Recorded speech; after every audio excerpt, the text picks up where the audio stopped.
Welcome once again.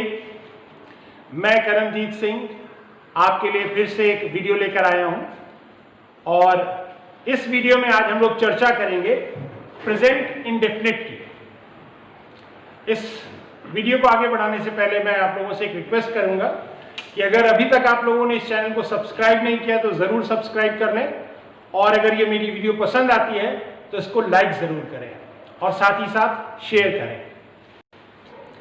Students, present indefinite में हम उन एक्शंस की बात करते हैं, उन क्रियाओं की बात करते हैं जो क्रियाएं नियमित रूप से होती हैं, यानी कि जिन क्रियाओं को हम अक्सर करते हैं, रोज करते हैं। एक नियम है, हाँ वो नियम हो सकता है रोज का हो सकता है साप्ताहिक हो सकता है वो मासिक हो या वार्षिक हो। जैसे कि वार्षिक अगर हम क्रियाओं की बात करें, वार्षिक नियमित क्रियाओं की, तो हम लोग त्योहार जो मनाते हैं वो नियमित है। वो हम दिवाली हर साल मनाते हैं, ईद हर साल हम मनाते हैं।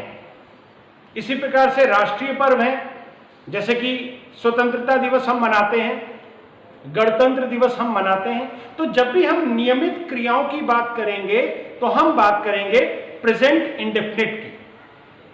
अब प्रेजेंट इंडेफिनिट के वाक्यों की अगर हम हिंदी की बात करें तो ऐसे वाक्यों की समाप्ति अक्सर क्रिया के साथ में ता है, ते है, ती है के साथ में होती है। जैसे कि वो तेज दौड़ता है, उसकी आदत है, उसका नियम है, वो ऐसे ही दौड़ता है, वो तेज दौड़ता है। या तुम कक्षा में देर से आते हो, ये नियम है तुम्हारा, देर से आते हो। तो जब हम नियमित क्रियाओं की बात करते हैं तो वहां पर हम वो सेंटेंसेस प्रेजेंट इंडेफिनिट में बनाते हैं। स्टूडेंट्स, यहां पर हम देखेंगे जब हम प्रेजेंट इंडेफिनिट के सेंटेंसेस बनाते हैं तो वहां पर हमेशा हम सब्जेक्ट के साथ में वर्ब की फर्स्ट फॉर्म लगाते हैं। और जब हम वर्ब की फर्स्ट फॉर्म की बात करेंगे तो वर्ब की फर्स्ट फॉर्म, जिसे हम प्रेजेंट की फॉर्म भी कहते हैं, हमेशा दो होती हैं। कैसे? जैसे कि सिट, सिट्स, या फिर गो, गोज, रन, रन्स। यहां पर हम ये देखते हैं कि एक वर्ब जहां पर एस ई एस का प्रयोग नहीं किया गया है, वहीं पर दूसरी वर्ब के साथ में एस या ई एस जुड़ा हुआ है। तो स्टूडेंट्स, जहां पर वर्ब के साथ में एस या ई एस जुड़ जाता है वो कहलाती है वर्ब की फर्स्ट फॉर्म सिंगुलर, और जहां पर एस ई एस नहीं जुड़ता है वो कहलाती है वर्ब की फर्स्ट फॉर्म प्लूरल। तो जब हमारा सब्जेक्ट सिंगुलर होगा तो वहां पर हमें वर्ब की सिंगुलर फॉर्म का यूज करना होगा, और जहां पर सब्जेक्ट हमारा प्लूरल होगा वहां पर हमें वर्ब की प्लूरल फॉर्म का यूज करना होगा। तो स्टूडेंट्स, जब भी हम सेंटेंस इंग्लिश में ट्रांसलेट करेंगे वहां पर हमें इस चीज का ध्यान जरूर रखना है।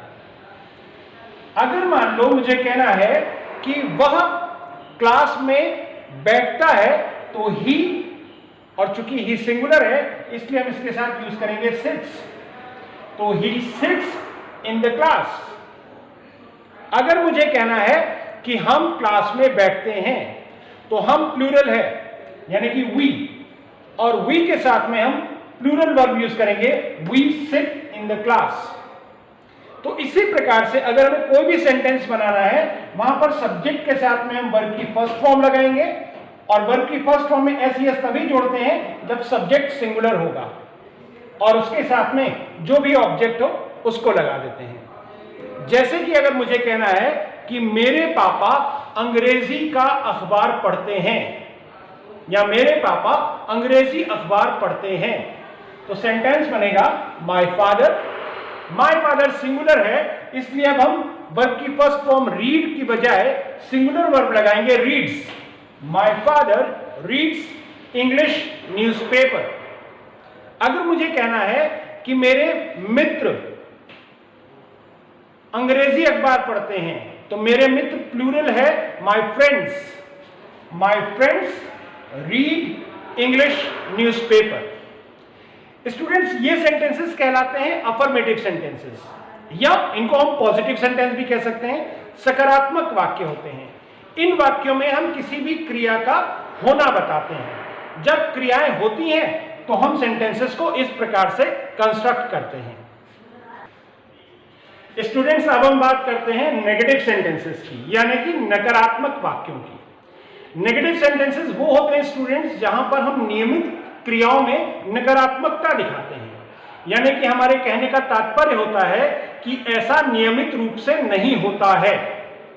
जैसे कि मैं सुबह जल्दी नहीं उठता हूं, या वह तेज नहीं दौड़ता है, या अगर हम कहें कि मैं कॉलेज समय से नहीं पहुंचता हूं, या वह कॉलेज समय से नहीं पहुंचता है, यानी कि ऐसे वाक्यों में हम नहीं शब्द का प्रयोग करते हैं किसी भी क्रिया के साथ। ऐसी क्रिया नहीं होती है, लेकिन वाक्यों की समाप्ति उसी प्रकार से होगी क्रियाओं के साथ में, ता है, ते है, ती है आदि के साथ में।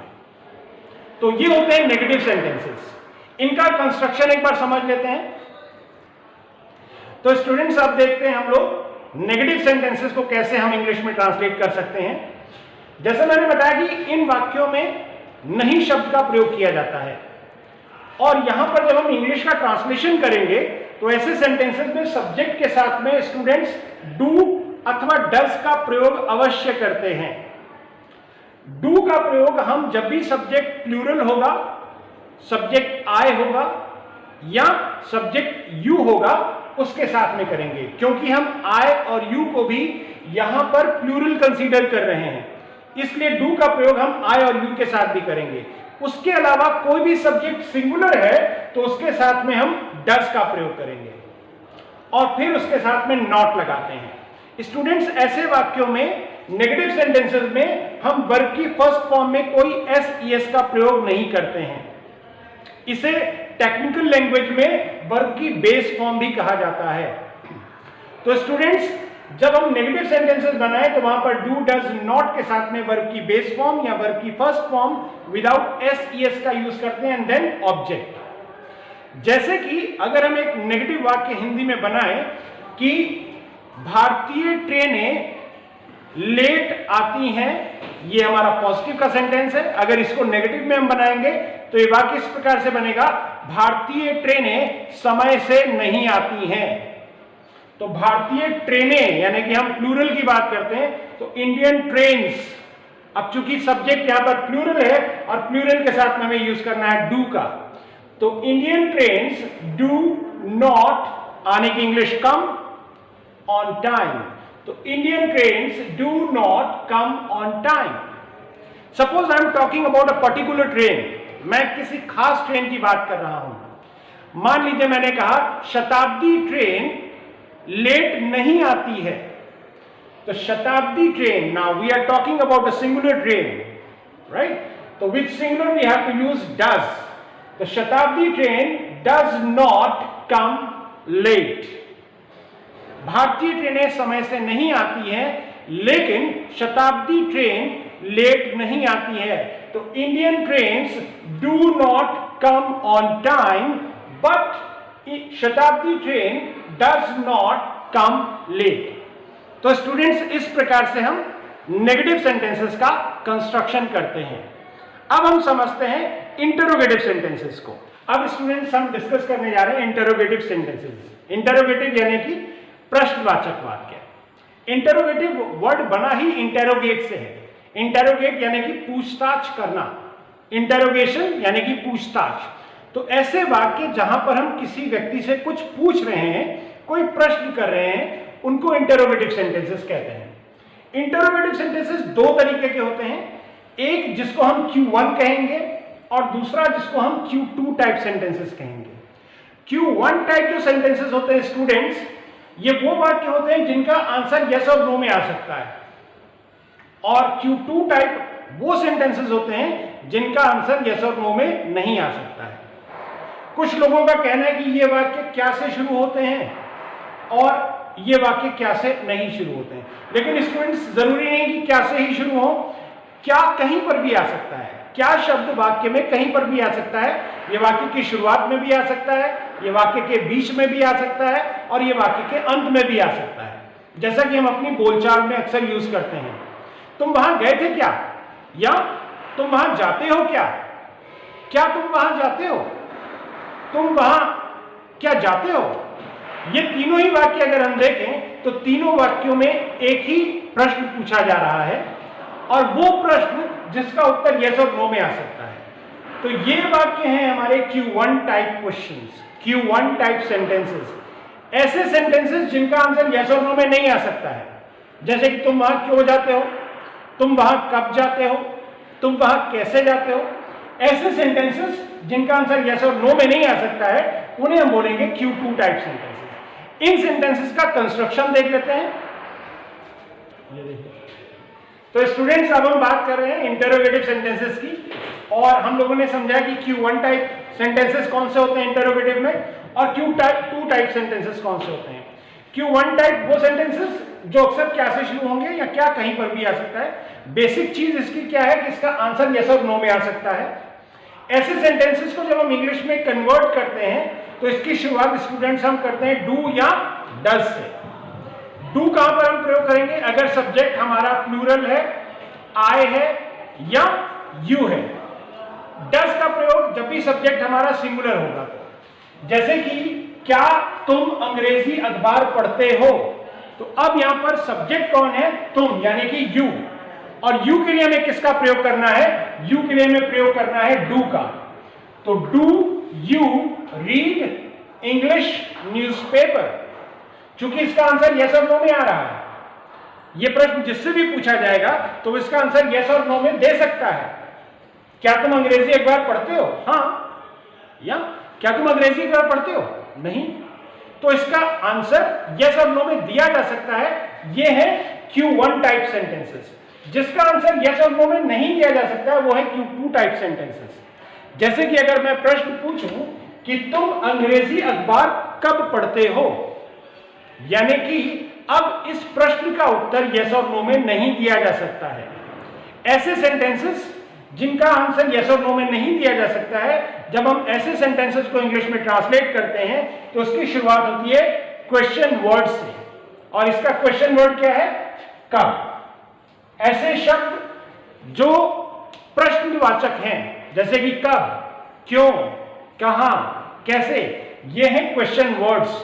और हमारे Q2 टाइप सेंटेंसेस की शुरुआत क्वेश्चन वर्ड से होती है। फिर इसके बाद हम डू डज का चयन करते हैं सब्जेक्ट के आधार पर। जैसे कि यहां पर भी सब्जेक्ट यू है, तो यहां पर भी हम कब यानी कि व्हेन के साथ में डू का प्रयोग करेंगे। और फिर इसके साथ में subject you and then verb की फर्स्ट फॉर्म क्या है? रीड। और फिर ऑब्जेक्ट क्या है? English newspaper. तो तुम अंग्रेजी अखबार कब पढ़ते हो? When do you read English newspaper.